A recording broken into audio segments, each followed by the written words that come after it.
Hello guys, in today's video I will be showing you how you can solve this question combination sum 3. If this question comes up in your interview, how you can very efficiently solve this so that your interviewer will select you. But before starting the video, I just need to show you that this is my channel. If you have not subscribed it, please subscribe so that I will be motivated for posting those kind of content regularly for you. And I also have a complete playlist where I ordered such questions which are asked recently in lot of MNCs and big startups. So you can have a look on it, which contains a lot of questions. Okay, so you can go through it.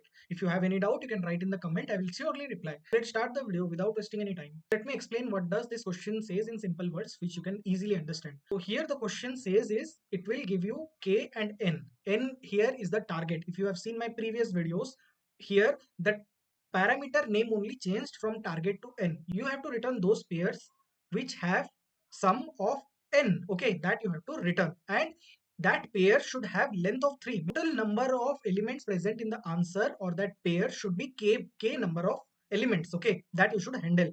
So k may be 3, k may be 1, k may be 2. They already given that the numbers are arranged in a sequential manner. You can take it, and that numbers are from 1 to 9. So let's first create that array. Okay, so that array will be 1 2 3 4 5 6 7 8 9.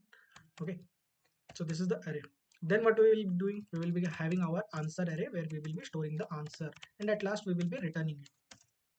We'll have our recursion solution to solve this question, and in that recursion I will simply have a function like this: get combination sum.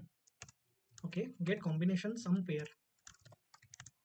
So that will be our recursion function. So let me call that function, and here what we will be having as a parameters. See, the same approach I will be implementing what I have done in my previous videos. Here we will be taking three things. The first thing is what is the current index, because in this array we will be traversing, but we are standing on which element we need to know, so that we will pick that element.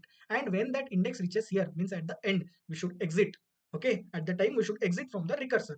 So the first parameter will be index. So initially index will be 0, so at the column we are passing 0, that will be here. Okay, and then what we are having in the next parameter, we will have our array, that is current array, because we will be storing those elements which make up to this n. Okay, sum, that we should store in this current array and pass it to this answer whenever the sum equals to that n. Okay, and initially here also we will pass that as empty array because we will be filling it, and at last we will have a sum to track what is the current sum.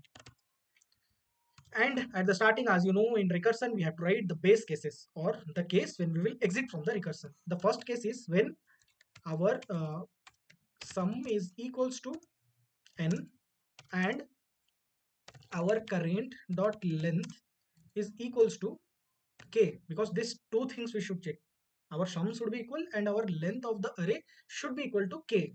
Okay, then only what we will do, we'll just return, but at the time of returning I will be pushing the currently stored elements. I am pushing to this answer as a copy. So in the next case we will be having our base cases when to exit. Like other case, whenever our sum is greater than n, means already we passed that n target value what is given to us, then we have to exit from this recursion. Or else when my current length, like this is the length, when it is greater than k, okay, then also we should leave, because already the elements what we are storing in this current array is already greater than k. That means it cannot be our answer. Okay, then also we should exit. Or else whenever we are standing at the end element in this array, like if this is the array what we are traversing and our index is already here, at that time also we should exit, right? So we can check it. If our index equals to array dot length, then also we will simply return.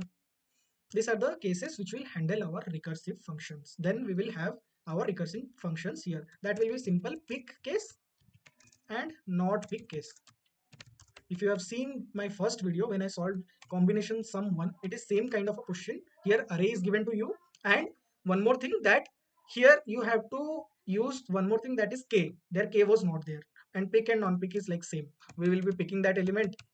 Current dot push will push that current element, that is index. Okay, index but of array of index. We will be pushing those elements. So after pushing it to current array, we will be calling this function again, and in this time, as we already pushed that, so index we will increment, but current we will have, because already we pushed it, we are passing it directly, and sum will increase the sum by array of index. Okay, and whenever this backtracking is done, if any of this solution is there, it will push it to the answer. If no solution is satisfied with that number, then at that time here we will remove that element, and after removing that element we will just call this function. Okay, and this time the sum will remain same, will not add it. So if I run it and show it to you, okay, so I'm passing sum by mistakenly. Here I should pass 0 because initially our sum will be 0. So you can see it passes test cases. Let me submit it. So you can see my solution passed 19 test cases and it is also accepted. So if you liked my approach, then please subscribe my channel, like this video and share with your friends. That's all for today guys. Thank you for watching.